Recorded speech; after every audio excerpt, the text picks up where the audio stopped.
Hi guys, Geoffrey here, and today I have Nadif with me.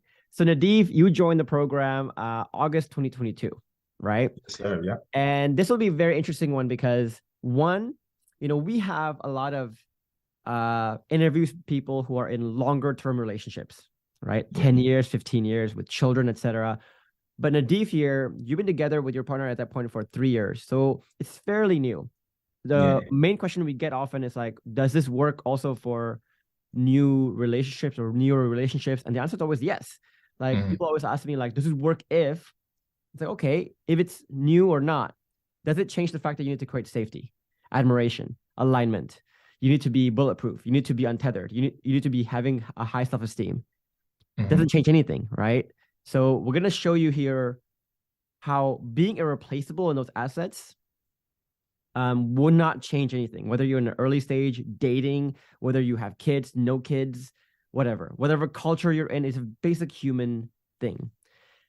This is also interesting because Nadif also, when he joined the program, he got a lot of tough love, and we'll talk about that in a bit. We'll laugh about that as well, um, because he wasn't able to fully surrender to the program yet, uh, and he wasn't.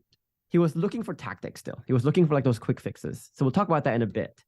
But I guess Nadif, if you could tell the audience here, when you joined the program or when things started to go downhill in the relationship, what was that like? What was it like? What were you like? And what was the relationship like when you first joined the program? Geoffrey, man. Oh man. When when we started, I would be honest, we never really got a good footing in our relationship. We had some great moments, but when we started, it was just rocky. I didn't want to be in a relationship. She kept pressuring me to be in one, and I gave in with just a verbal agreement, but my actions were just the complete opposite. Hmm. And got to the point where after a while, I would say that 2021, about 2 years ago, well, 2 years ago now, we were just arguing all the time. Uh, I was just breaking her trust. She found things at my phone that, nobody wants to see. I was just trying to tell her, this is just what a man, I'm this high value man. That's what high value man stuff started to come out. And I was just damaging the relationship left and right. And Yeah. I kept thinking, this is all her fault. She just doesn't understand me. She needs to give me some more patience. She needs to understand what a man is, so on and so forth. It was just toxic. It was just a lot of toxic nonsense. And when I saw her actually start to slip away and see that she was moving away from me, I tried to say, okay, okay, okay, I'll change, I'll change, I'll change. And it got to the point where she just got fed up and Hmm. just left. So that was the end of 2021, the Yeah. end of 2021. So I think it starts here with like your paradigms of what it means to be a high value man. And I think you got quite a bit, I think, from probably like some red pill ideology stuff.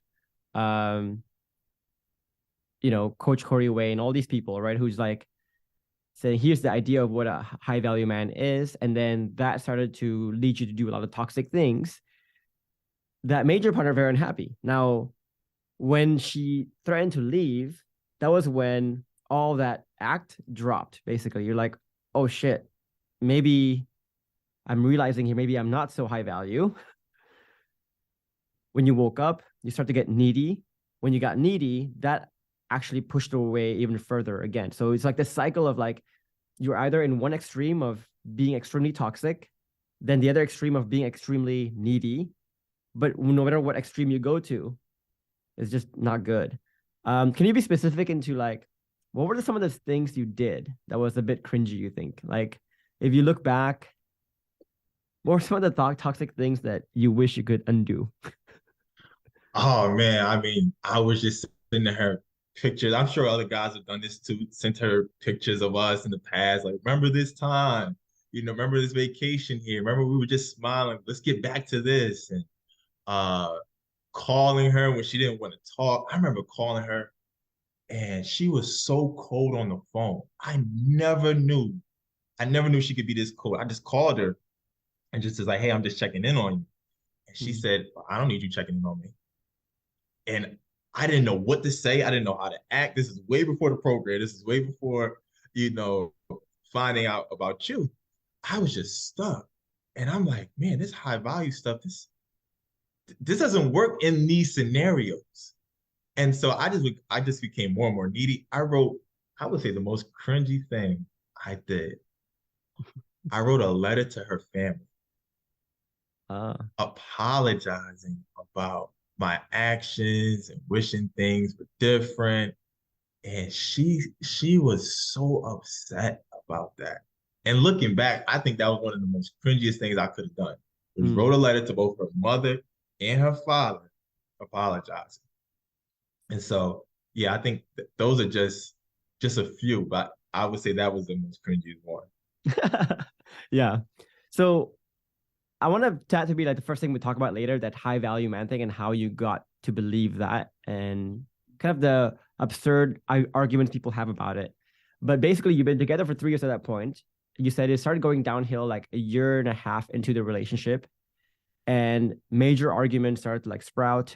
But then it was, I think you said in your write up, like July 2022, when shit hit the fan, basically, where you had a big argument where she said like, okay, enough is enough, I'm out.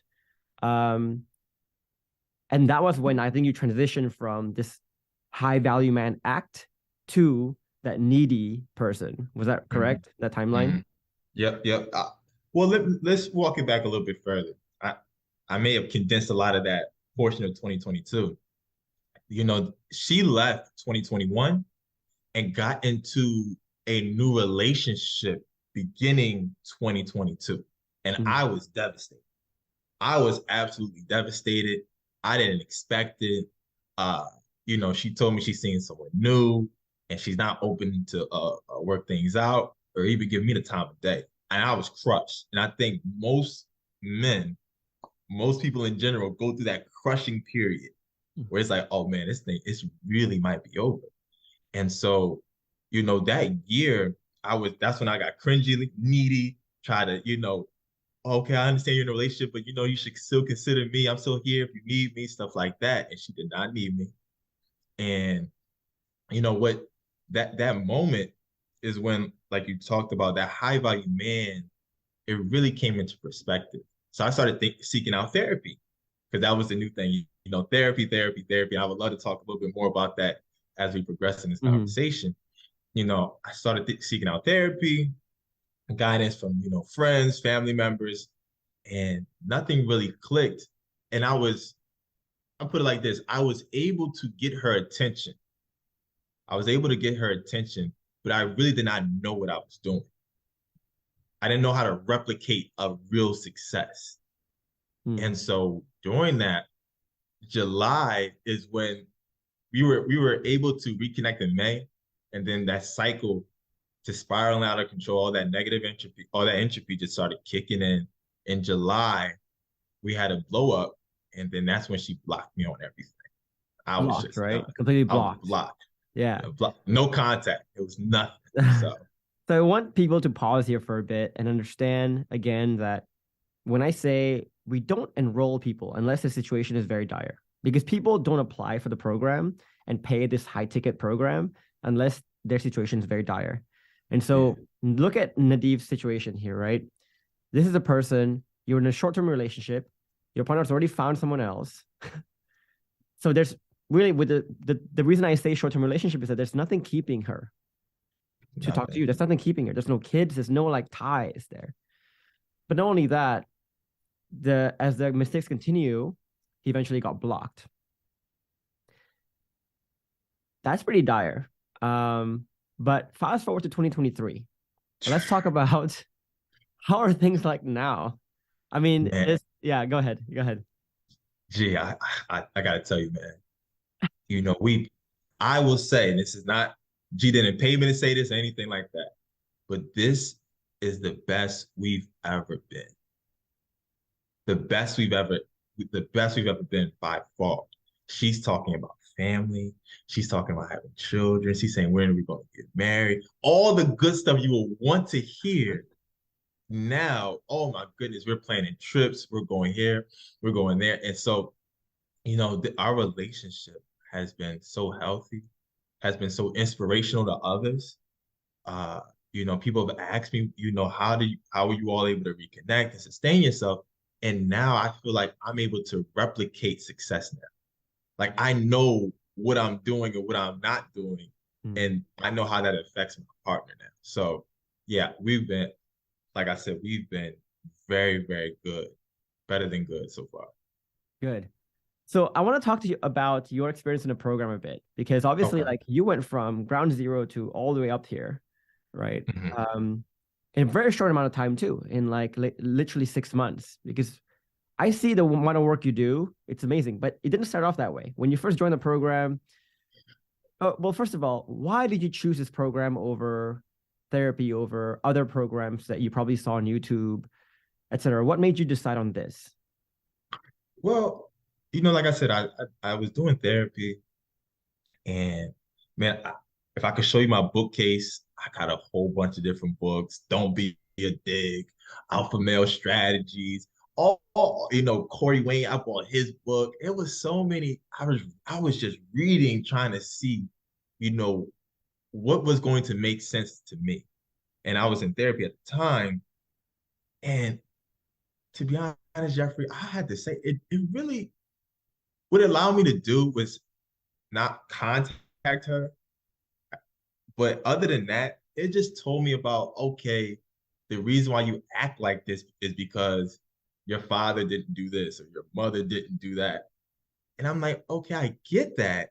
You diagnosed me with these problems, but where's the actual prescription to say, how can I get it into a good relationship? Mm. It just tells me about what are the things to avoid in order to not get these feelings that manifest itself during these situations. But this is not to discount therapy at all.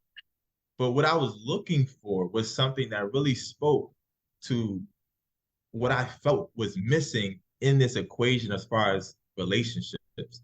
And so when I found your page, man, I felt when you did the breakdown of high value man, oh my goodness.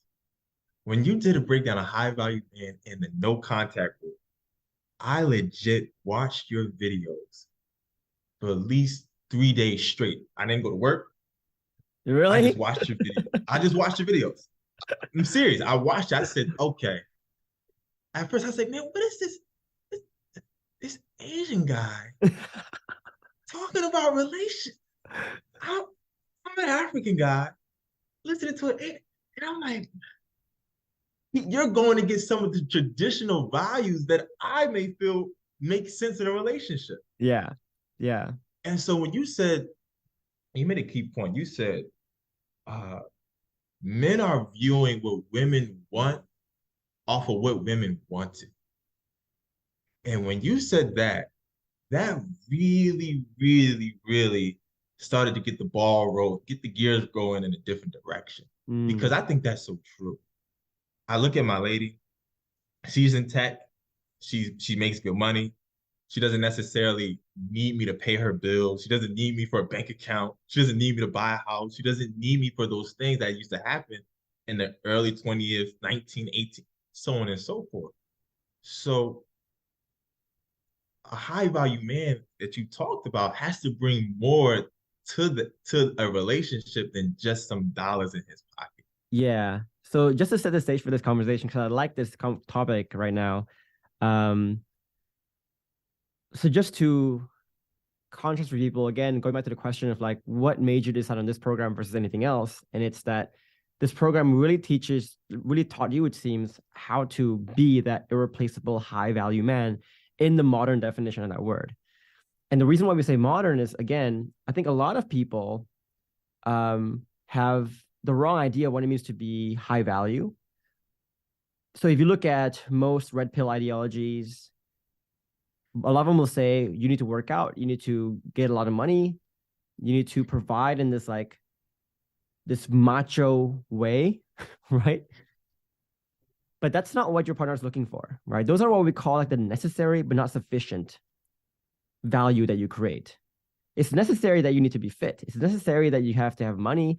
That's necessary for sure. I'm not saying like don't do that, but it's not sufficient because, again, like you said, your partner now can get her own money, can get her own help, can get her own physical security, can get her own, like, for the most part, like a lot of the low level value, like finding fit men, having sex with fit men, having sex with wealthy men, whatever it is, like that all those things can be bought very easily, can be replaced very easily.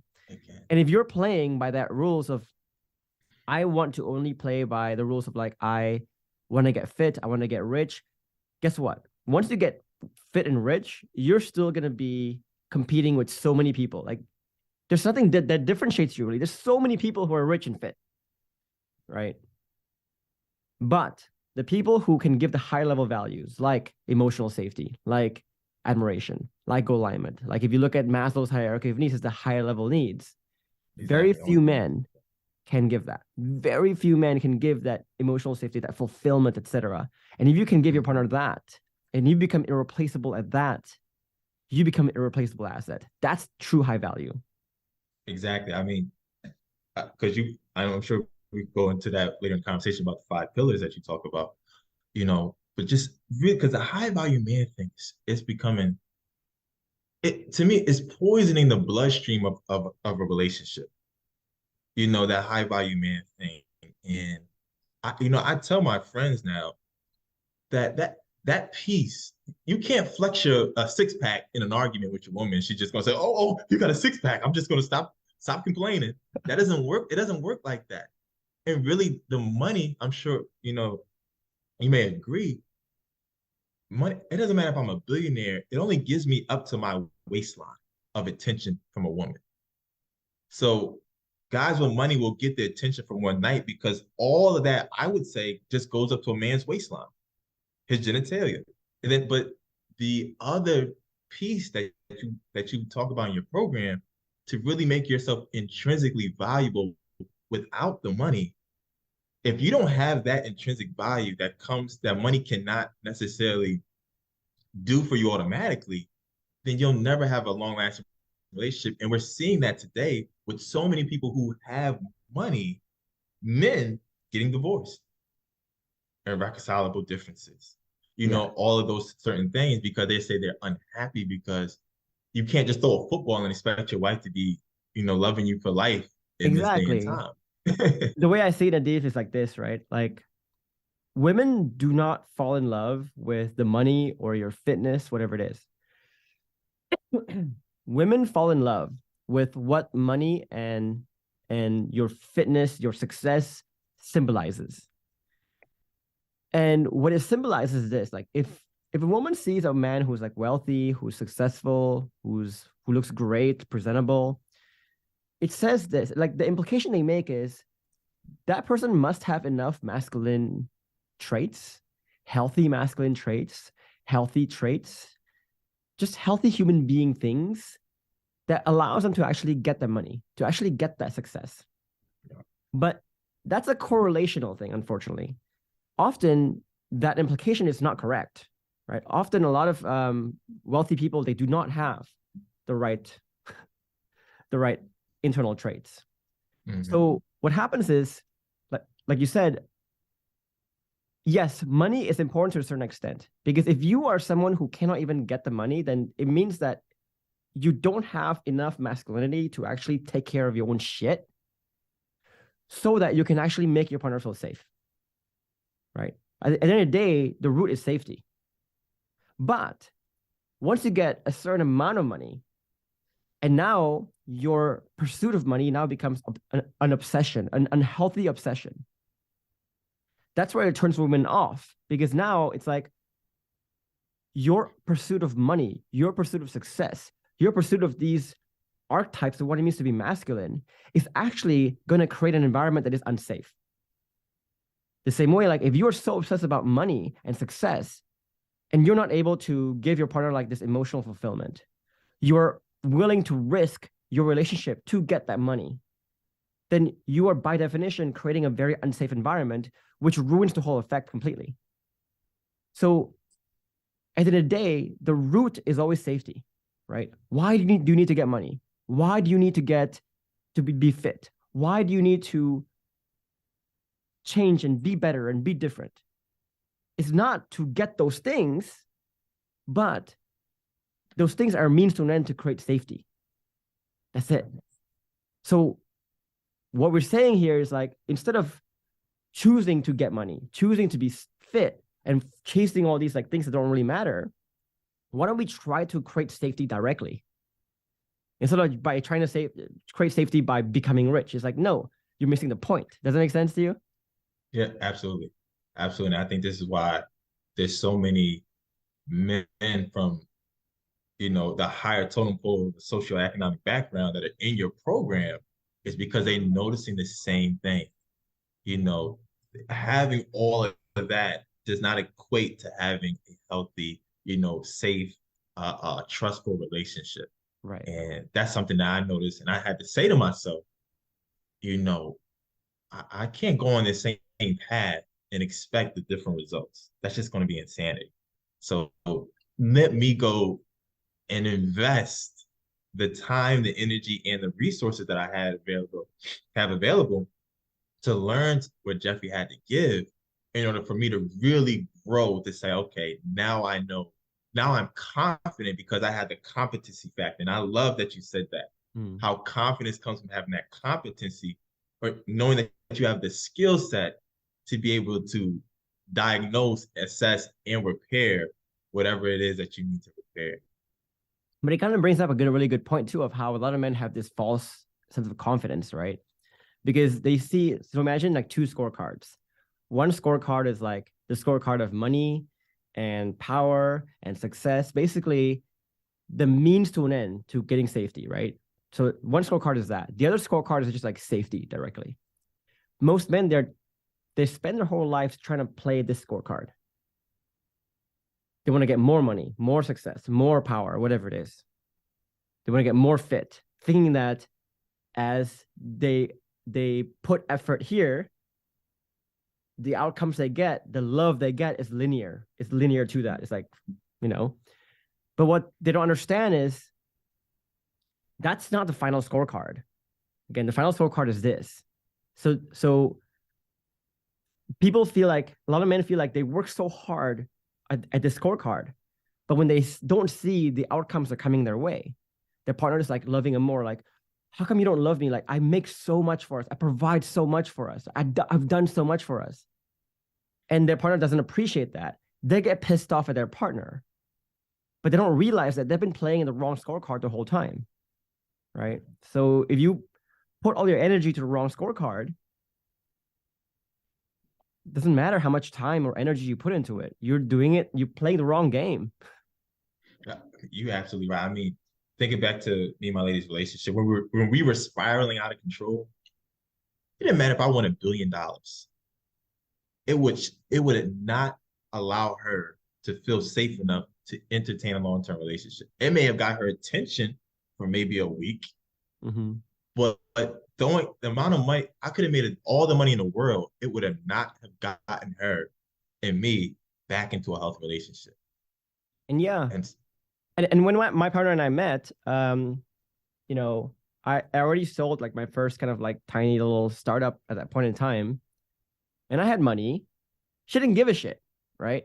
She doesn't care. Like, she doesn't care if I had money, but if I made her miserable, if she cannot talk to me, if she cannot speak to me with her emotions, I cannot understand her, if we cannot find win-wins, if we argue all the time, if we don't admire each other, if we do not have aligned goals and aligned dreams and future, no passion, forget it, right? Forget it.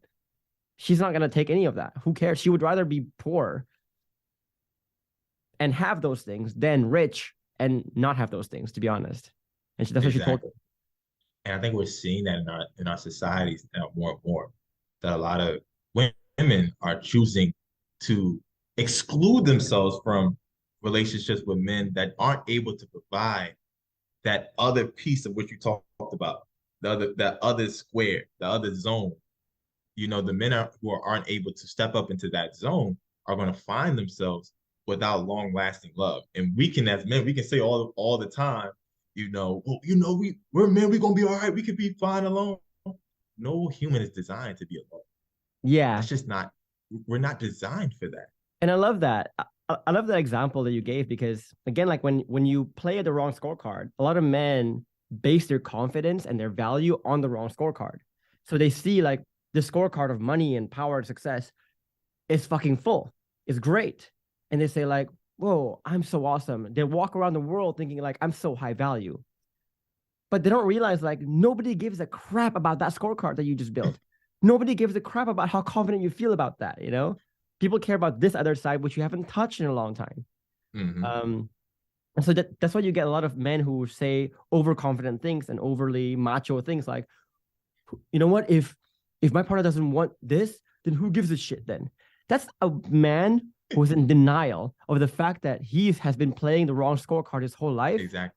And he wants the world to appreciate the scorecard that don't really matter to the world. It's like, imagine you're the world, where he's like, take it, take my gift. It's like, I don't want it, take it. You don't want to take it? What's wrong with you?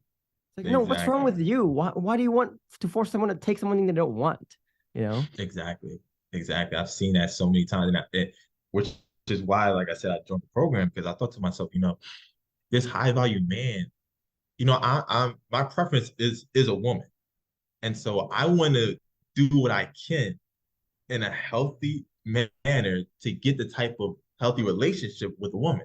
So I don't want to be with a bunch of high value men. We just, it's bro code, these women don't understand us, so we just gonna leave them alone. And I'm like, no, I don't want to live. I like the pleasure and the feeling of being with a woman. So now other people have different preferences, but that's my preference, and I want that relationship. So being a high value man and that red pill atmosphere just did not work for me after a while.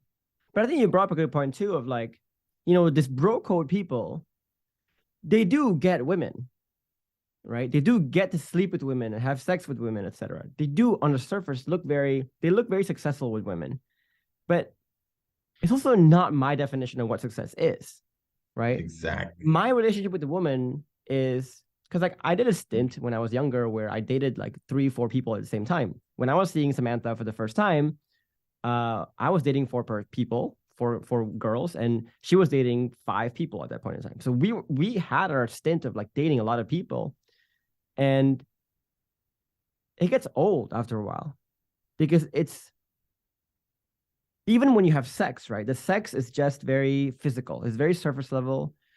But once you have sex, and once you have a relationship that is deeper than that, where you have the sex, the obvious pleasure, but you have all these like underlying pleasure behind that, which is that satisfaction, that wholesomeness of being emotionally connected, deeply emotionally connected, deeply admiring each other. And you get to have that communion in a way.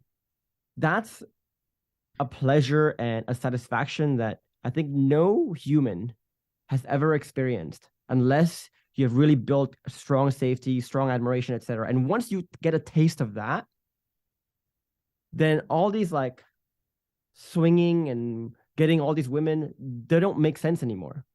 And it's almost like who was that guy who wrote the book, The Game? Neil Strauss, something like that, right? Yeah, I think it was Neil Strauss, yeah. So he wrote the book, The Game, and he was always like bragging about how he conquered these women and like got these women to sleep with him.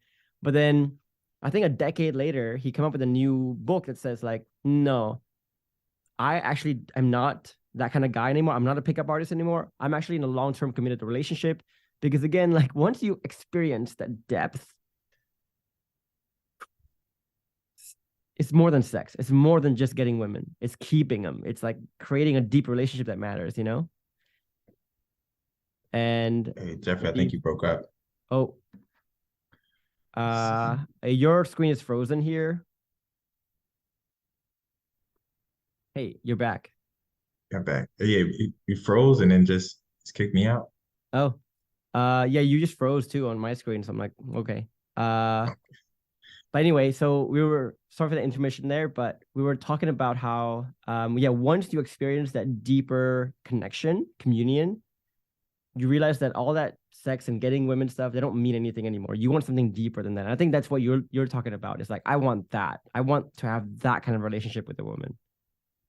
Exactly. I think I think for guys, like yourself, like myself, if you fall into the category of attractive, I'm sure you can determine that for yourself in life. I'm considered an attractive guy, and so getting a woman's attention is not hard. It doesn't take that much, especially in the type of world that we live in now. It doesn't take that much. But like you said, that deeper connection when you have that emotional safety, that psychological safety, that admiration, that goal alignment, that the intimacy is just the tip of the iceberg at that point. But when you have that deeper bond and sense of belonging, I just, me and my lady, we really cracked the getting to cracking that code of being like this. Mm. And that's a connection you can't achieve in a one night stand or hooking up at the bar date. It just doesn't work like that. But you said something else that's interesting. You said like there's a lot of men who will say to this saying like, well, who cares? Like real men, they don't need women like that, right? They don't need women like that. If so a lot of men like they kind of cringe at the prospect of forming deeper emotional connection with women. They don't want that. And this mechanical, macho, logical man who just like, yeah, let me just sleep with women and just like leave them there. The one night stand, leave them there. And it's almost like a bragging point for guys to do that, right? It's like if I go to the bar, pick up some woman, sleep with her, and it's almost like a bragging point to me to be like, yeah, I don't even talk to her about like her drama. I just had sex with her and I left her. It's almost like a good thing. What made you, I guess, go from there? Because it seems like you were there at some point. What made you go from there to wanting this higher level of connection, deeper connection that you crave now? Well, it's just developing a sense of integrity and thinking to myself, would I want the same for my sister? Would I want the same for my daughter, my son, to carry on that type of legacy of just these hookups and just guarding yourself because I don't want to get hurt or I don't want anything bad to happen to me because I saw this person get divorced, or I saw that guy get his heart broken, this guy gets cheated on. And so I said to myself that this has to be more.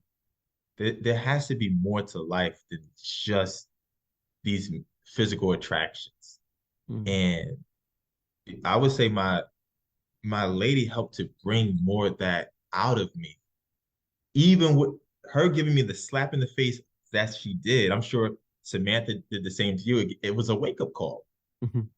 to say, I can't continue on doing that and expecting her to give me what she does not have to give at all. Mm. So, it was, it really took, last year and joining the program to really just center myself on what exactly does it mean? We've been talking about it now for a half hour. What does it really truly mean to be high value? And Yeah, so that wake up call did it. that's interesting, right? It's like I think your experience was similar to mine in that when I first met Samantha, she gave me the taste of what that deeper connection felt like. Now, at that point in time, I don't think I could have articulated what that was. I don't think I could have Same. pinpointed like that's what it was, and I liked that. I just knew in the back of my head somewhere, in the back of my heart somewhere, like, ooh, this feels good. I like this, which is why I chose her in the first place. But it's like if you don't even know what feels good, you don't even know what it is you're looking at here, you can't reflect on it. And it wasn't until the threat of that going away came about that when you went like, oh shit, now I think I realize what that is. And now that I realize what that is, I can go to life and I can go like, how can I get more of that kind of thing? Right. And so you start to question life differently. You start to ask different kinds of questions. You start to seek different things. And I think that's what you're talking about is like, at first you didn't know what it was. So you didn't know what to seek more of. But once you know what it was, you know what to seek more of. Exactly. Exactly. Exactly. Yeah, yeah, it was definitely that detachment that happened, that separation that happened, that because you get psychologically, we get used to a certain routine with someone, and then the more and more that routine gets stronger and it breaks, it's that reaction of what we call heartbreak. That's where it comes. That's where, to me, that's where it comes out of. And so I had to say to myself, okay, getting heartbroken is one thing, but is this person who broke my heart, is this something that I caused inadvertently? And that's one thing that your program does, is that it showed me a lot of mistakes that I didn't even know I was making. And I think a lot of guys get blindsided, especially because we act like, a woman just pops up one day, well, I'm unhappy. I just want to leave. No, and when you highlighted that, these are a sequential events that happen over time that build up this yuckness in a woman that she says, okay, I gotta get out of here. I gotta get out of here. And that's exactly what happened with me. A curious question for you, right? When your partner started to see another person, basically left your relationship, gave up in your relationship, saw another person, was like super cold towards you. I'm sure you had a lot of friends telling you and people telling you, like, you know what? If she wants to leave, that's her fault. If she wants to go, like, she's not very loyal. That's her problem. You deserve better. I'm sure you heard a lot of those narratives. Ooh, Jeff. Hey, man. Did I? I had about two friends in particular. One was struggling in his relationship. Uh, the other one was definitely struggling in his relationship. When he got left, two of the guys who would give me that immediate advice were, uh, uh, what is going on? Can you hear me? Yep, I can. Screen just went berserk. Well, I'm gonna keep talking. You say you can Yeah. see me. Um, yeah, the two of the friends just give terrible advice, and they said, yeah, she was unloyal to you from the beginning. She should have waited, gave you another chance. She should have been more patient. And at first, I said, yeah, you're right. It's her fault. She's the problem. But then after a while, that didn't that did not repair that void that I was having. I didn't want to calcify myself listening to that type of rhetoric. And so, that's why I saw the therapy that came in, and it kind of left me in like a limbo state until, like I said, I saw your program and I saw your videos. But that toxic advice, I think, really ruins a lot of relationships that I believe can be quickly salvageable if you take those right steps. And so, yeah, in the beginning, yeah, I was getting terrible. I was told to go overseas. I was told, women overseas, they're more submissive, they're more like this, they're more like that. We just need to be players for the rest of our lives. And I'm like, this is not really speaking to what I'm really feeling, going through, and what I think I actually need. Yeah. And there's two, if you look back at all my clients who joined, there's usually two kinds of narratives that people play out, right? The first kind of narrative, Nadif, is the one where people say, like, if my wife wants to divorce me after like 10, 15, 20 years, they feel this kind of anger towards their partner, as if like, no, they are the one who brought up divorce, not me. And it's almost like they feel like divorce has been imposed on them, like imposed on them, like is like a punishment that is put on them. But then I say to them, like, okay, so first of all, right, you're asking your partner to spend her one and only life with you for the rest of her life with you. Have you been giving her the safety that she wants? No. Have you been giving her the admiration that she wants? Probably no. Have you guys, are you the leader who can align on goals? No. Do you provide irreplaceable sexual passion? Probably no. Do you provide irreplaceable bulletproof vest? No. So you don't provide irreplaceable anything of the higher skills, nothing. So let's be honest here.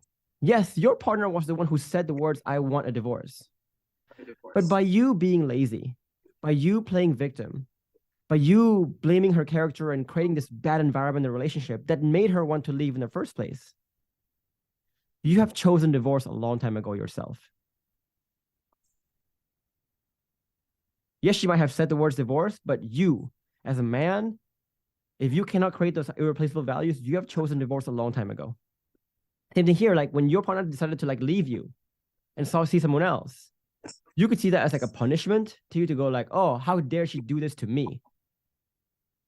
But to be honest, you chose to break up. You chose to deprioritize this relationship when you decided to play your toxic games a long time ago. True, right? Yeah, absolutely. Yeah. It's like if I run my business and it's a very ineffective running of my business, for example, and I'm losing money every year, suddenly I become bankrupt after 5 years. Then when I become bankrupt, the bank takes my business. That's like me complaining to the bank going like, oh, me being bankrupt is your fault. You took away my business. No, dude. You decided that you were going to be bankrupt when you decided to like play the game in all the wrong ways. Yeah. Same thing here. When your partner is leaving, that's like the bank taking away your business. But you can't blame that. You're gonna blame yourself. Right. Exactly. And if a man or any individual, just it's not exclusive to men, but as men, we definitely experience this. If you have a sense of humility, you were able to see looking back where you screwed up. And I can pinpoint where I screwed up. I can pinpoint the month that I would say the ball started rolling downhill. And she would even confirm it. My lady would confirm it too. And she said, wow, you are right. This is where things started to go south. And so for a man to be blindsided means that he's been so hypothetical with his viewpoint, so tunnel vision, that he can only see it looking one way. And I think one thing that you've done beautifully is to bring up what it means to be antithetical.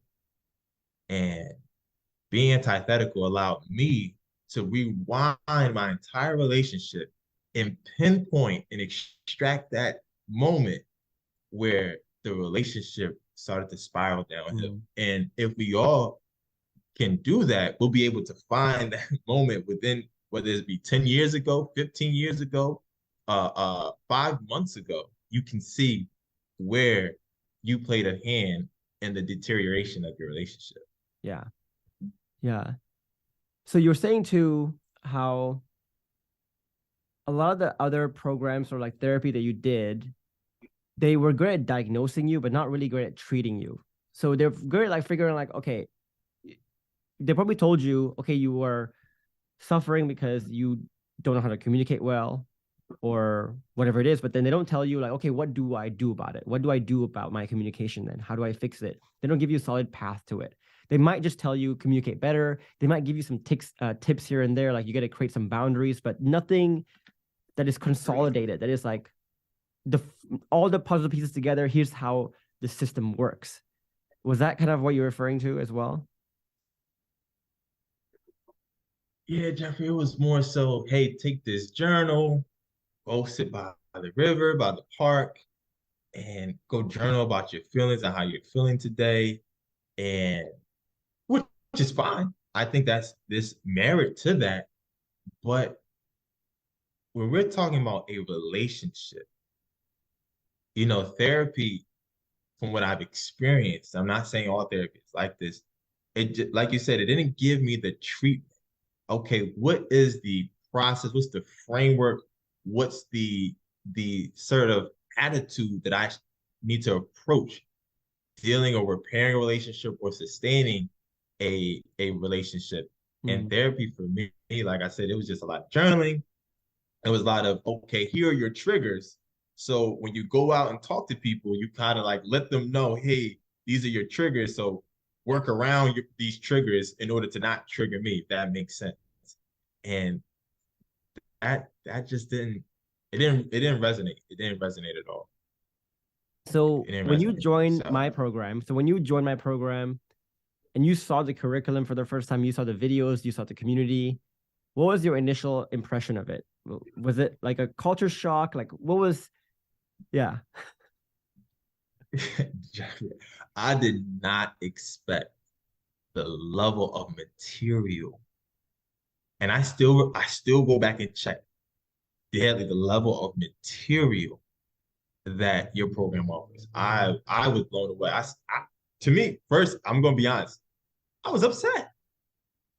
I said I didn't think that this was going to I had to do all of this just to start reaching out to it. And when I saw the level, I said, how am I going to figure out all of this material in the amount of time before she ends up in another relationship and then goes and maybe she gets engaged and I'm just left on the wayside. And so again, when I first saw it, I was blown away, but now it's needed because each module has particular material that fits the stages of the redevelopment that's needed in order to even have a healthy conversation. And a lot of people, uh, I didn't do this, but I know just being in the program, a lot of people jump to certain areas that they felt was necessary in order for them to go have a conversation with their partner. And I didn't do that. I went step by step. I got the slaps in the face. I got told, hey, you're performing poorly. You got to do better. And I kept on chugging along until things started to click naturally. And when the conversations were starting to happen, mind you, I was blocked. Mm-hmm. I was blocked on all platforms. I'm talking about phone was blocked. Social medias were blocked. I think email was blocked after a while.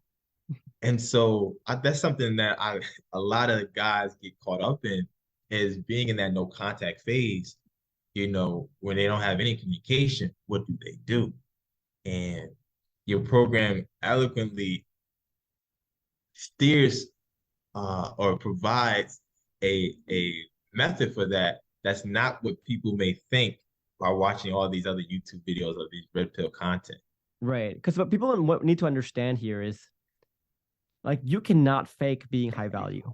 You cannot fake changes. You cannot fake your performance.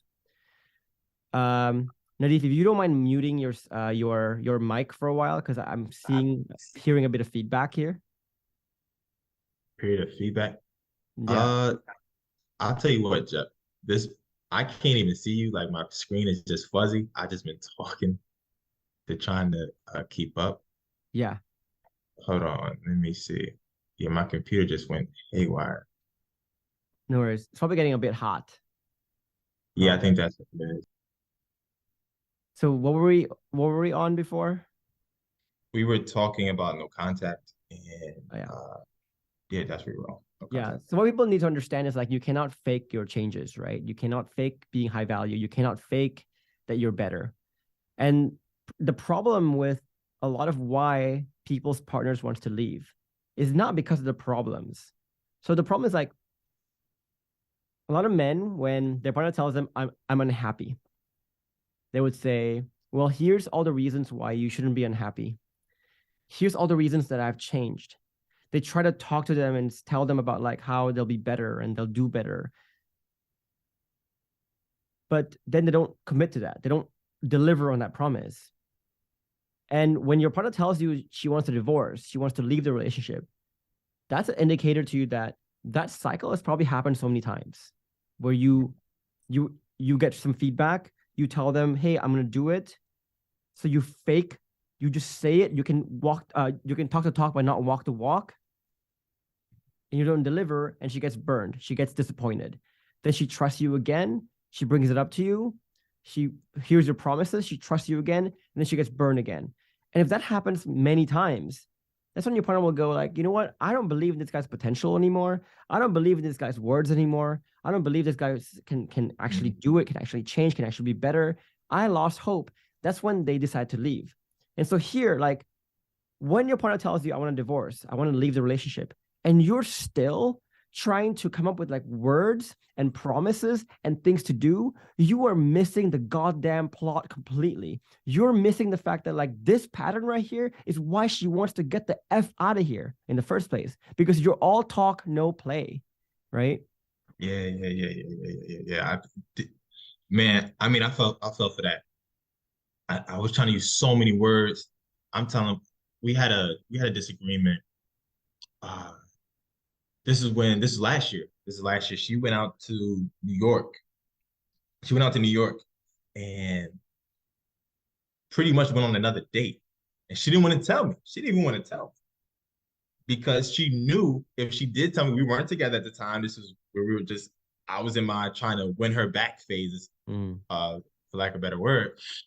And so she was on a date with another guy. And when she finally did tell me, everything that I said I wasn't going to do, this is pre the program, this is before the program, everything I said I wasn't going to do, I ended up doing. I fell for Paradise of Logic, played out the toxic faces. I'm over scrunching my face. How could you? Why would you do this? Why would you do that? I thought you wanted to make things work with. And all I kept doing was punishing her for doing an action that had nothing to do with me. We weren't together. And so a lot of guys fall into that, this illusion that they're still together, even when she's made it clear that your words aren't matching your actions. And I got to do what's best for me because you're not providing the safety for me to feel comfortable or trust what you're doing. And so I was just damaged in that relationship at that point. And that was the turning point when she decided to say, you know what, this isn't working. You're never going to change. And she told me that. And I was like, damn, is she right? Am I never going to change? And so I really had to take a step back. And that was the moment, like I said, where August came next month and I discovered Geoffrey. But yeah, a lot of men are trying to use a wordplay. And that's what a lot of these REPEL YouTube pages are trying. Hey, say these certain words or joke with her like this. You're going through a divorce. She's saying she's unhappy. She doesn't want to hear a joke. She doesn't want to hear a goddamn joke. You know, and she's pissed. She's been pissed for 15 years. Yeah. Why would I want to hear a joke when I've been unhappy for 15 years? It does not make sense. Yeah. And so that type of information, that type of tactic is just going to do more harm than good. Yeah. So which is why, again, like the program that we have, like basically what Nadif is saying is we only talk about discussing what to talk about with your partner in phase 3 of our program. Phases 1 and 2 is all about like internal shifts. Because we need to understand again that like your partner is sick and tired of you talking. She's sick and tired of your promises. She's sick and tired of believing your changes, your promise for changes, when you can't actually deliver on it. And why can't you deliver on it? Because you haven't fundamentally changed the mind, the paradigms, the emotions, the way you think about relationships, the way you think about change, the way you think about your life. So you're trying to say these scripts, these things that is basically not you. That is basically what you're not used to saying. That basically you can't even mean yourself. You're just saying it because you think you have to say it, not because you mean it.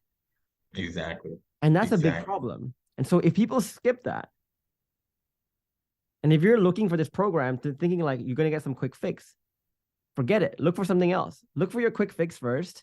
See how that will burn you in your life. And once you're tired of getting burned, then let's come back. Exactly. I think that this is not a program for scripts. Like there's no, you're not gonna get a list of scripts. You join the program, and then Geoffrey just sends you an email. Here's all the scripts that you're gonna, because there's so many iterations of a relationship and problems within a relationship that a script can't solve. And so that's why like you said, phase 3, I'm talking about, this is way down. Phase 3, for those who are listening, this is way down the line. Phase 1 and 2 was internal shifts, building your bulletproof vest. That's a key thing that I think even me, I had to learn too, was the nuances on a bulletproof vest and how to take situations and give a reflexive interpretation of that situation, and to still remain, I'm not going to say stoic, but stern or strong or confident, by knowing that you can turn this negative into a positive. And a lot of guys are so tethered, so attached. Oh, she's sad, I'm sad. I got friends like that. Oh man, my girl's sad, I'm sad, man. I don't want to do nothing today. Oh, she's happy. Oh, I'm happy now, bro. And it's like, that is just a rocky way of living, because you cannot, when things hit the fan, a woman will look for you for strength, or for, okay, where do you think we should go? Yeah. And then you're all like, well, I don't know. You're sad. I'm sad. This is just overwhelming. And the bulletproof vest really, I'm sure in the program, there's so much material on just the bulletproof vest. So many exercises just on building bulletproof vest, finding your weaknesses. And that core of building a bulletproof vest is to get rid of that victim mindset. It is. And I think, wait, go ahead. Definitely go ahead. No, I think you hit it on the nail there, right? So just for people to understand this in their heads, is, again, the crux is, you want to create you want to be irreplaceable in your ability to create safety, right? Well, how do you do that? Yes, you need to know the frameworks to be able to create that safety, to be able to lead the conversations, etc. But that's actually 20% of the game. 80% of the game is who you become internally. So a great example of this is, let's look at the importance of the internal shift of untethering to creating safety. Imagine you're working for a company, okay? You're working for this boss, this CEO. And every time you have a bad day, every time you panic, every time you make a mistake, the CEO is so tethered that he also panics. He also has a bad day. Can you feel safe with someone like that? Can you feel safe with a leader like that? Fuck no. So same thing here. If you're so tethered to the point where if your partner comes home angry and that makes you angry as well, then she will never feel safe with you, because she will never see you as that leader. And you can make all this narrative all you want about no, I'm a high value man. She cannot talk to me like this. You can play all that narrative all you want, but the very fact is yeah, there's a reason why she doesn't see you as a leader. There's a reason why she doesn't see you as a high value man, because you don't act like one. You're so tethered. Absolutely. I mean, I'll give an example. A couple of weeks ago, my lady works for a telecommunication company, a prominent one, and they were having issues with payment. And so she didn't get her full paycheck. And she came home, that would make anybody furious. So she came home angry. She's pissed. How the hell could they not pay me my full paycheck? And I'm just thinking to myself, wow, she's right. Let me put myself in her shoes. Not to the point where I'm getting as angry as her. We both riled up, running through the house, punching walls, but to empathize with her and say, you know what, I would be frustrated too. And that helped to mellow her out as we, played out the frameworks, and mellowed her out. And sometimes, and I definitely wanted to talk to you about this as well.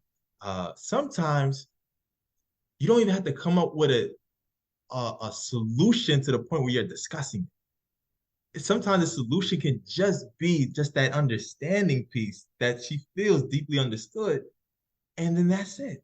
That's it. And it's, again, going back to that example. One second, let me cough real quick. Go ahead.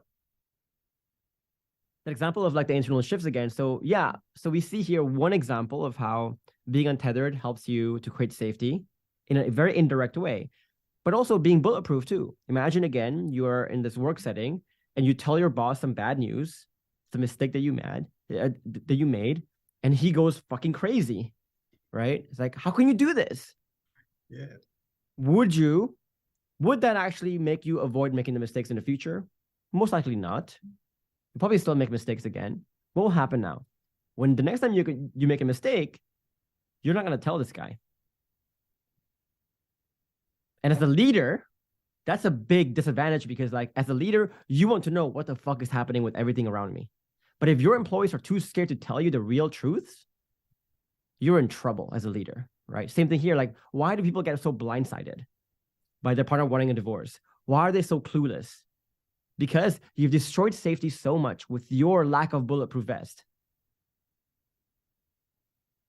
that they can't tell you anything. The same way, like, for the leader, it shouldn't be a surprise that, like, oh, my company's going fucking bankrupt. If it's a surprise, then you must be having some low safety to the point where no one's telling you the bad news at all, right? Same thing here. And so when your partner tells you that she wants a divorce, she wants to leave, and you react badly to that, you react to that by like getting all demotivated, getting all angry at her, then you know what you're telling her? This is what happens when you tell me the truth. When you tell me the truth that is difficult, I will get demotivated. I will crumble. So that just confirms in her mind, like, you're right. I was right to keep it to myself all these years because this is exactly how he responds when I tell him the truth. And when he responds like this, I feel very vindicated in my decision to leave. And a lot of men don't understand that. Geoffrey, man, you're absolutely right. I mean, when a woman tells you a tough truth, there's something special about when someone close to you tells you a tough truth, what it does versus a stranger. When someone close to you, especially your woman, telling you a tough truth, most men, and I know I'm culprit of it too. Before, my reaction was like, "What? What do you mean?" But for example, I give an example. You know, when me and my lady broke up, she told me that she did go on dates with other guys. When she saw that I wasn't fulfilling her need, said she would go entertain other men, and I was so pissed. I was so pissed. I went to the whole justification. I pulled out, I do all this for you. How could you, this, that, and the third. And a lot of guys, we go into that defensive mode, and then we go into this logical explanation and lecturing about how she's so wrong for doing the things that she did, instead of, like you said, you're the captain, you're the CEO. You should be able to predict. You cannot be a CEO, and I have my own business as well. I have a real estate business, so on and so forth. You're supposed to have forecasts of what your projections are based off of where you are right now. You have supposed to have a 2-year, 3-year, 4-year, 5-year projection based off of where you are in your business, in your relationship. And so knowing that now, I can project, okay, we continue on this trajectory. That's why I can talk about what I discussed as far as engagement. Maybe we're cut this out, but we can discuss about engagement because I can see now the trajectory and seeing how I have an input in getting to that destination. And going back to what we just talked about, a lot of guys cannot handle the tough truth because they haven't built that other square that you keep talking about. And so after red pill falls away, you have to have that piece, or the tough truths are just going to sting, and it crushes a lot of men. I have some friends that still never recover from tough truths that they got, and this is back in college days. I know, and it kind of shows like it's so funny when people like apply to our program, and the first question they ask is like, well, so my partner, right, is having an affair right now, and she's totally checked out this relationship. We're still married. Do I want to get back a partner who's committed adultery? That's what they say to us. It's like, so here's what I say back to them usually. Mr. Prospect, let's take a look at this, okay? You see your partner seeing other people, even though she's still married to you, as adultery. You know what I see it as? I see it as you've made her so unhappy that you force her to do something that she doesn't want to do. So let me backtrack a bit here, okay? I want to start with like what my partner told me. So we were together for 3 years at that point in time, and she started to see other people. When I found out, I got really pissed. And I threw a bunch of these like religious thing, like that's not loyalty. You know, we're like supposed to get married. We're already like fiancés. You cannot do that, right? Then I started to have all these like arguments of like, well, once a cheater, always a cheater, right? I can never trust you again. And why would I ever trust you again? Like, even if we do get back together, why I will always be sleeping when I open, etc., etc. Like, I have all these like arguments that I gave her. And she killed all my arguments with this one statement. She said, Jeff, okay, first and foremost, okay, when you were young, did you have dreams and fantasies about meeting your perfect person? Yeah. What if you met this person who fell short on every single category? Sure, he gives you like the basic needs, like sure, this guy can give you money, but he gives you nothing else. Especially nothing in the scorecards that like really mattered. Now, that's not even the worst part, okay? The worst part is that you've tried to tell this person you're happy for so long, so many times. And every time you tell them you're unhappy, they make some promises they never keep, or they get angry at you, or they just try to tell you that you're crazy. What do you mean you're unhappy? What do you mean? So you can't tell them you're unhappy. And if you can't tell them you're unhappy, then nothing will ever change. Nothing will ever get better. So this goes on for 3 years. And now you're in a position where you have two options in your life. You either stay with this fucking guy and you lower your standards. You have one life. You just decide to lower the standards for the rest of your fucking life.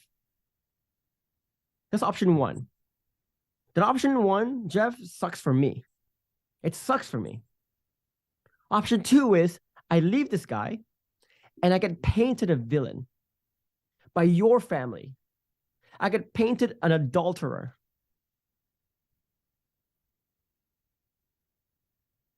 Those are my two options. Those are my only two options. Now, what would you do if you were me? And when she told me that, I stopped playing the victim. Because I realized like she had a problem here, which she can't talk about it with anyone. On the surface, our relationship was great. I was making money. We had like an apartment, like a very nice apartment at the time, like in a nice high rise. Everything seemed perfect. So she could not go to her friends and say, I'm unhappy in my relationship. She couldn't do that. Right? Mm-hmm. And if she decides to leave the relationship, then she can't say to people like, I left because of this. She's already painted the villain already. From day one, the moment she decides to leave, she got painted the villain. And she has to, okay? She has to see someone else in secret. Why? Because I can't take my shit. I can't deal with the truth. So a lot of men always say like, well, if you're going to see someone, like, why can't you just tell me about it first? Like, well, she tried, dude. But every time she tells you something, you respond in such a bad way. So really, like, if you see it that way, you see this black and white, what initially looks like a black and white, which is like, oh, you cheated on me. And you start to see the other side, which is like, no, sure, you cheated on me now, but I betrayed you a long time ago. I betrayed you 5 years ago, or in my case, 3 years ago. When I decided to play this very toxic game, I already betrayed you. That's true. I mean, Geoffrey, it's, men always say, I'm sure you heard this before, that, women can't really handle the truth. You can't really you tell a woman the truth. Women always want the honesty of the truth, but they really can't handle it. Men, we can't handle it either. Because what man wants to hear a woman say, you know what? I haven't really been sexually pleased since we've been in this relationship. Imagine what that would do to a man. I've been fantasizing about, being with this person in the relationship, or this person in a relationship, because you haven't been pleasing me. It's been 5 years. That will make a man ball up inside. Yeah. Or she's saying she's unhappy. She's been unhappy, or, there's a myriad of different things. And so these tough truths, like you said, a woman having her only life and the stigmas attached with a woman, choosing to step outside the relationship. And she's trapped, whether she steps outside or she leaves the relationship, gets painted like this amongst her peers and other family. Word travels fast, even in the digital age. Word travels fast. Or she stays with this guy who, because he's making all this money, he can send me $1,000 here and there, or we could, go get a steak takeout whenever we want. But internally, she's not feeling that passion, that emotional safety that you always talk about. She's not feeling that. So she's in her own catch-22. And a lot of guys are unknowingly, I know I was, unknowingly pushing our women into these catch-22 positions. And then on top of that, we want to paint them and chastise them and demonize them for the decisions that they made. Instead of us taking the responsibility and saying, okay, where did we play in of steering this car off the cliff? Exactly. And so if people are listening to this and you're like, your partner wants to divorce you, maybe she's seeing someone else, etc., and you are labeling her, you're saying like, oh, she's an adulterer, she's not loyal, it's her fault, whatever it is. Understand that your labels, you blaming your partner on this, that is exactly why she had to leave in the first place. That is exactly why. Like, you doing that, you're actually committing, like, here's what I said to someone. You are so busy pinpointing the sins of your partner, you are forgetting and you're missing that you have actually already committed the greater sin for a much longer time than her, which is that you've been betraying the relationship with your toxicity for a much longer time than she has betrayed you when you find out that she's been sleeping with someone else, to be honest. Exactly. A lot of people, because, and I really want to talk to you about this too, Geoffrey, the religious aspect when we talk about relationships and marriage, and the idea of this loyalty or adultery as being, it's the worst thing in the world. But there's many other, and I'm not just talking about Christianity, I'm not talking about Islam, Judaism, Taoism, Buddhism. There are many other infractions that lead to that big infraction that we all talk about, which is adultery. But like you said, the betrayal, the mistreatment, the ignoring of the mistreatment, the arrogance of the mistreatment. Oh, she just be all right. She just always complaining. She always want to give me a big deal out of nothing. I give her everything. But those are sins in itself. Those are. Because those are sins in itself. And then we always, because the sex piece happens, or the act of what could be the sex piece happens, we just highlight that. But as men, we fail to highlight the other moments that lead up to that. And I agree with that precisely, because like, you can look at this philosophically too.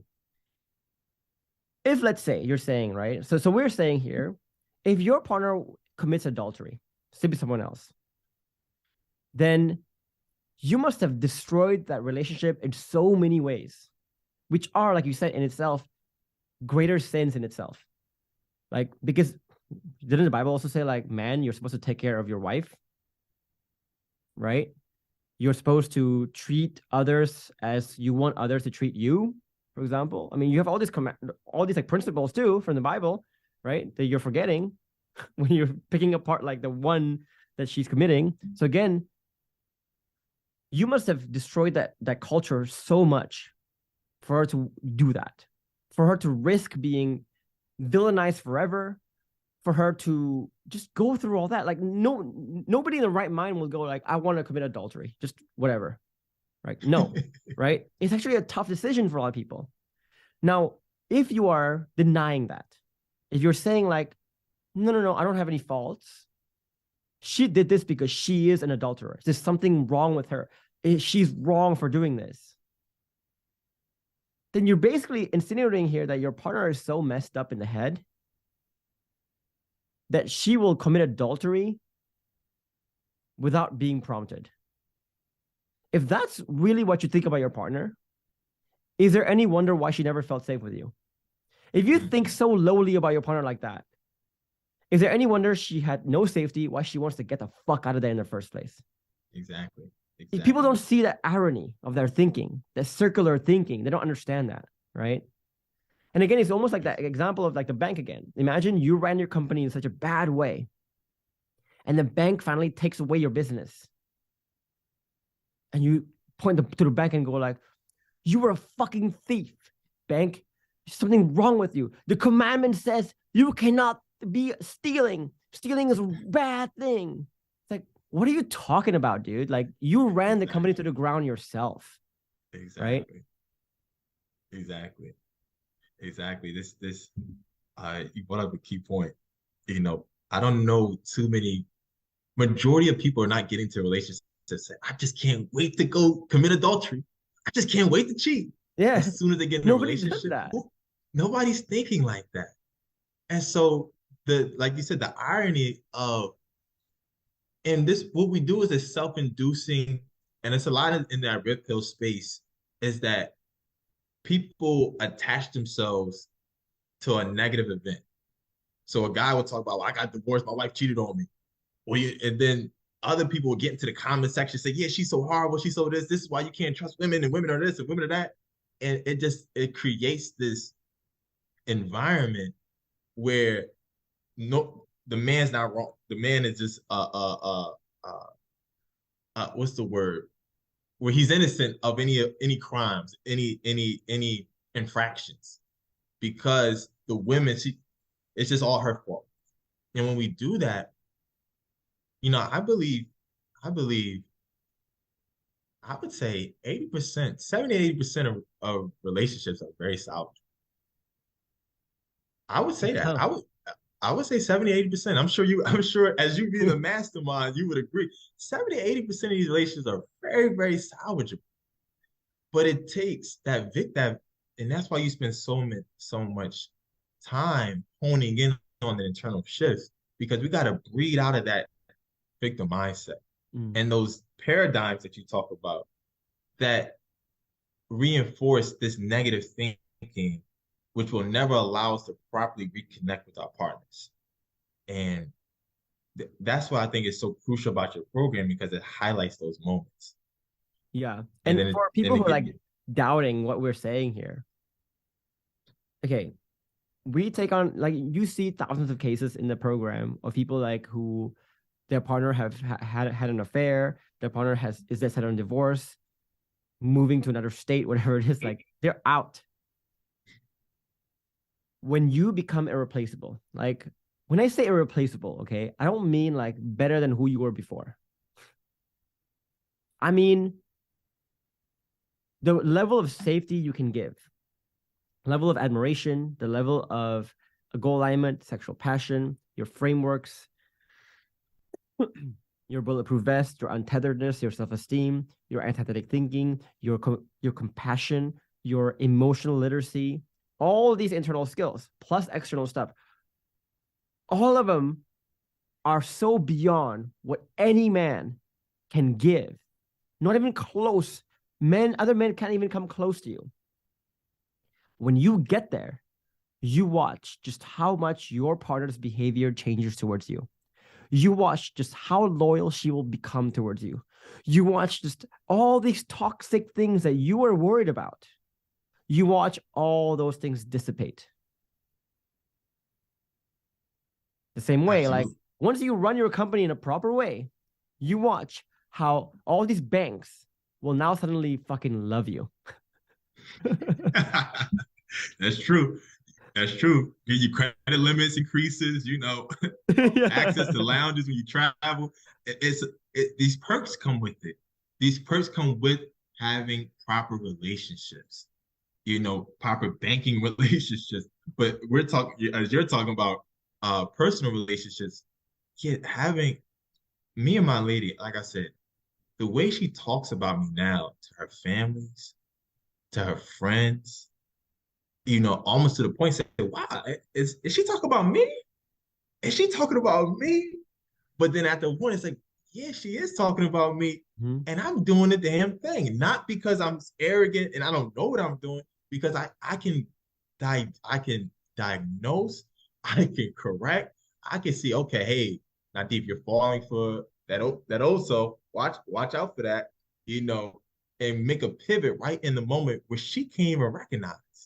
And so these are the things that this program really, really, really teaches. And it can be applied, because I've been doing it. It can be applied in so many other areas of life in general. So the whole bulk of this conversation has been around like how to become irreplaceable, what it means to become irreplaceable, what it means to become like high value in a way. And breaking down a lot of the victim mindsets and the toxic paradigms people have about what it means to be high value that points people in the wrong direction of why people cannot be high value most of the time. So basically, like being high value, just to recap for people, right? It's like being irreplaceable in the way you create the higher level values, like the 5 pillars of the relationship. And if you play victim, if you have all these narratives that tell like, oh, no, this is not my fault. It's not because my partner's not leaving because I'm not high value, but because she's an adulterer, she's a cheater. And you want to play all these like narratives, you can do that. But just know, like, it doesn't change the reality that no, you are not high value. Because if you are truly high value, your partner will come running towards you. Which is why in the program, I always say, in the program, like I told you in the very beginning, right? This program should, in theory, have 100% success rate. Nadif, if you do this program and you become irreplaceable, I guarantee you, she will come running to you. Doesn't matter how bad things are right now. Doesn't matter how many people she's dating. She will come running to you because it's going to be impossible to resist you. But if you do not do the work, then you will not get your results. I can guarantee you will not get results. And I feel confident enough to say that. And you're one of those stories where it just vindicates the story even more, where like, as soon as you surrender to the program, you got your results. It should be 100%. So earlier you said like 70 to 80% of people are originally salvageable. No, I would say 100. But it's whether do you know how to do it or not? And do you have what it takes? Do you have what it takes? Do you have the motivation to actually become irreplaceable? If you do not, then forget it. Yeah, that's true. I mean, there was a point, I think we all go through where we think it's really hopeless. And we have to surrender to that which is going to make real improvement. And like you said, I'm to the point where I'm creating that irreplaceable environment where she actually comes. It's like she doesn't want to leave, she doesn't want to go home, she doesn't want to do anything else. She just wants to be surrounded with my energy and my ambiance, because I know exactly what I'm doing. And I like to be able to say, I know what I'm doing. I don't know anybody who just wants to walk around. I don't know what I'm doing. I don't want to be at work saying, hey, I don't know what I'm doing. I'm just here. And so, I'm want to steer your ship. Yeah. You want to steer your ship. I want to steer my ship. So steering and doing it in a proper way where it's not me controlling and she's some subordinate servant or anything like that, but she's actually enjoying being along for the ride. Mhm.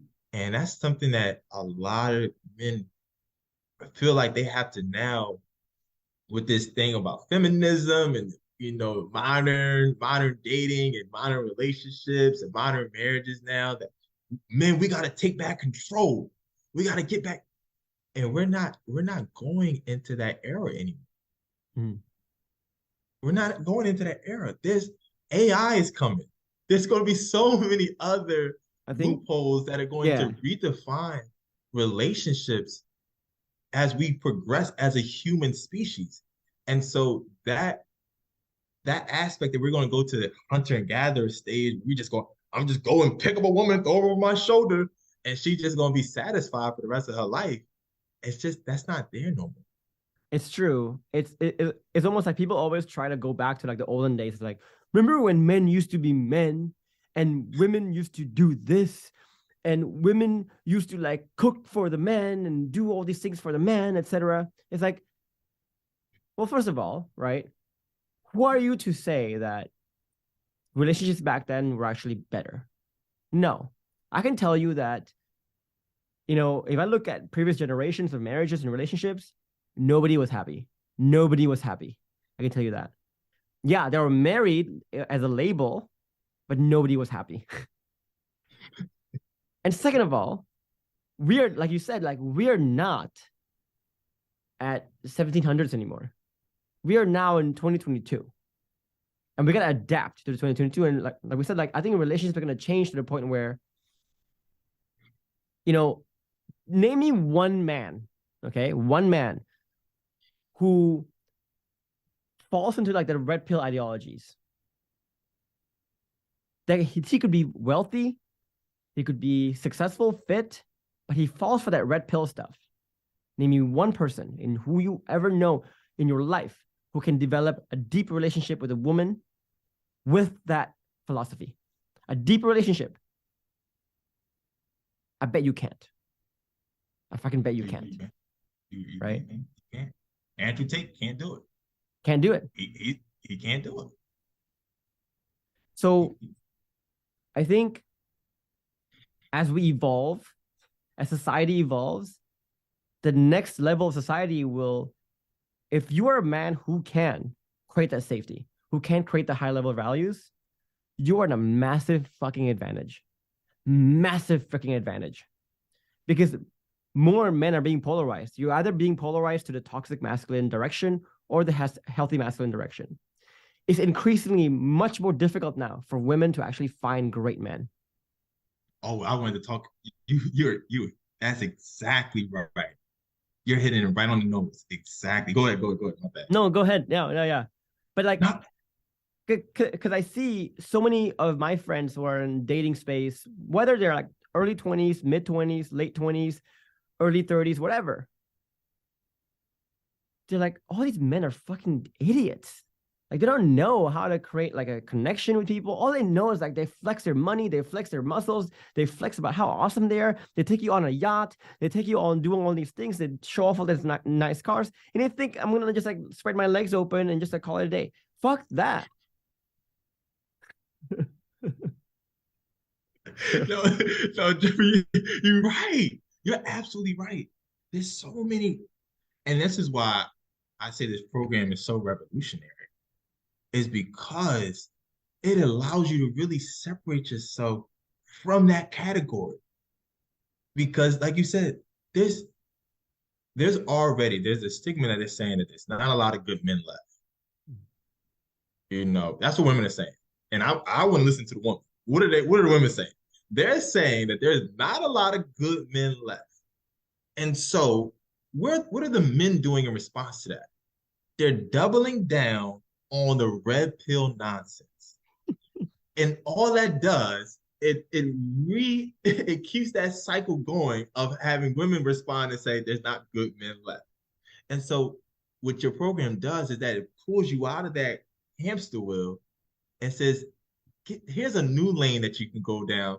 You can get the benefits that you're looking for truly internally from a woman, and you can separate yourself from that nonsense. Because if there's not already quality men available that meet the requirements that women are talking about, then why not take a different path to say, you know what? Let me offer something of real value. Because Right. anybody can go on a date now. Anybody can do that. I love that. And so just the closing words for people too. It's like this. It's like I'll just give you like a choice for people, right? It's so first of all, you can like what was I going with this? Sorry. I guess my brain is not 100% yet. Let me just cut this part out. Let me just think real quick. Okay. I was going to go something amazing, but I forgot. One sec. Uh-oh. It's tip of my tongue.